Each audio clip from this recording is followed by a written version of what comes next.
Hi, welcome back to Tom's Kitchen. Today I'm going to show you the right way to make ground beef patties to cook on the grill. Everybody has their own way of doing this. Today I'm going to show you the right way.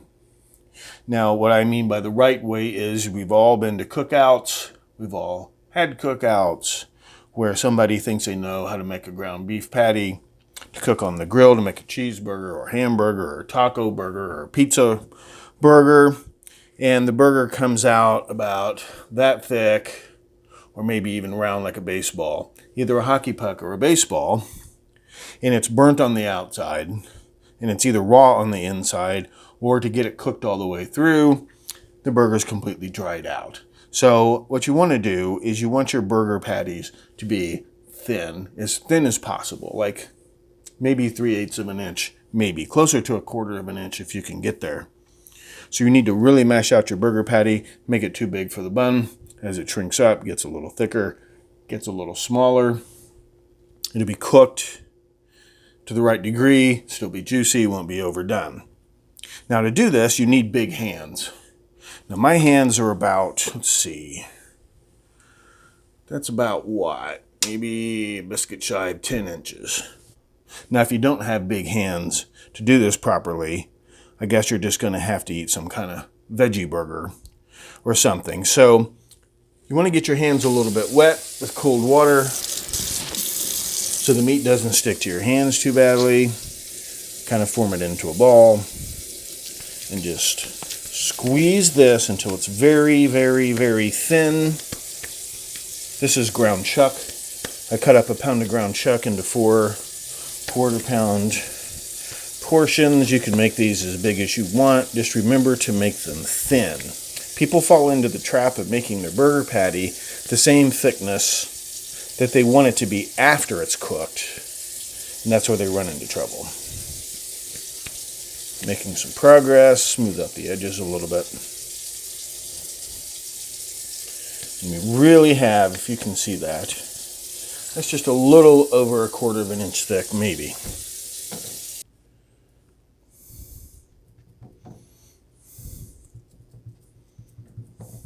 There. Okay, now, before you cook the burgers, you want to have your buns dressed. And the first step towards dressing a hamburger or cheeseburger or taco burger or pizza burger or whatever burger bun is to toast the bun. It's very important that you toast the bun. Now, these are just cheap, generic buns from you-know-who mart. I like sesame seed buns, etc., etc., etc., but I just wanted you to understand that to make a good cheeseburger, you don't need anything fancy whatsoever. So you toast these till they're golden brown.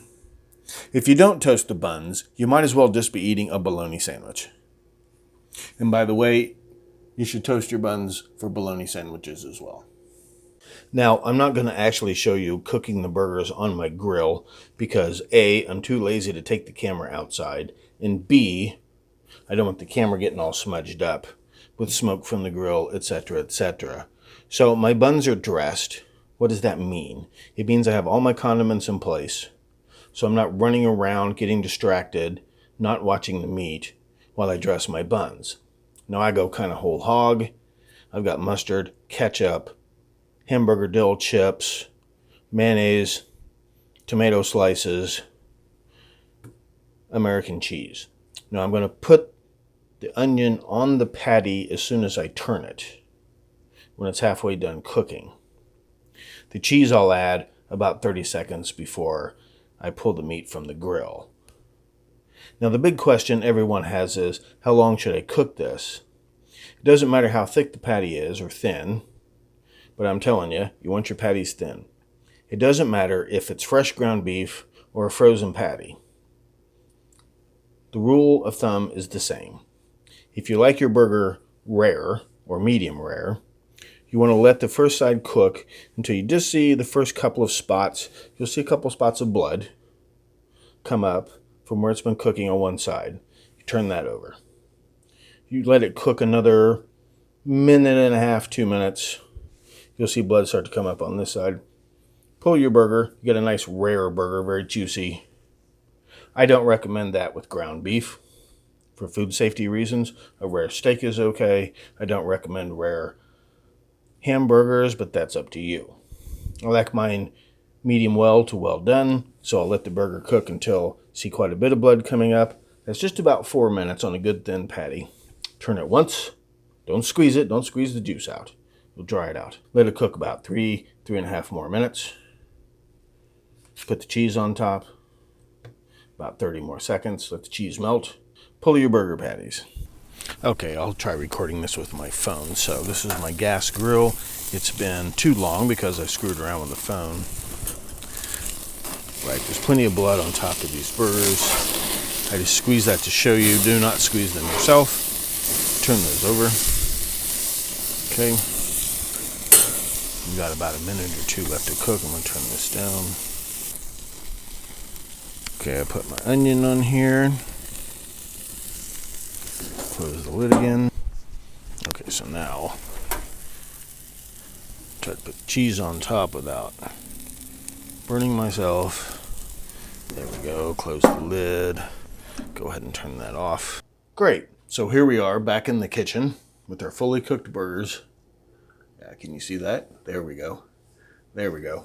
And if I turn this without dumping it on the floor, you'll see got about 3/8 of an inch thickness on our patties. Covers the buns very nicely. Take a bite out of this. Mmm. Mmm, mmm, mmm. Mmm. Mmm. Mm-hmm. Mm-hmm. Mmm.